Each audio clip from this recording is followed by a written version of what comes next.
Paano mag-log out ng Messenger gamit po ang ibang cellphone? Halimbawa po na wala ang inyong mga cellphone at wala pa siyang password or PIN code. Kaya madali po siyang magamit dahil po wala siyang mga password ang inyong mga application.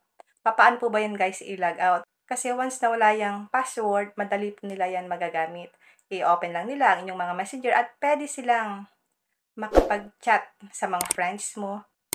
Paano po ba yan guys ila-log out? Ganito lang po ang gagawin nyo guys para ma-log out natin ang ating mga messenger. Manghiram ka muna ng inyong cellphone sa kaibigan mo. And then, punta kayo sa inyong messenger, maki-login ka po muna.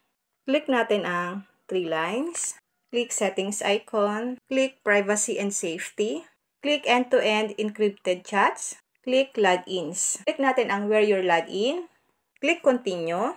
Makikita nyo po dito kung saan nakalagin ang inyong messenger. Ito siya guys, marami pong nakalagin ang aking messenger. Pwede natin siyang i-log out. I-scroll up mo lang siya guys, then click nyo po itong log out of all sessions. Para ma-log out siya. Then click nyo ang log out. Na-log out na po ang ating messenger gamit po ang ibang device. Ganun lang po kadali kung paano po mag-log out ng ating mga messenger gamit po ang ibang cellphone. Kung may natutunan ka sa aking video, huwag mong kalimutan na i-follow ako para ma-update ka sa mga susunod kong video. And now, thank you for watching. God bless you all.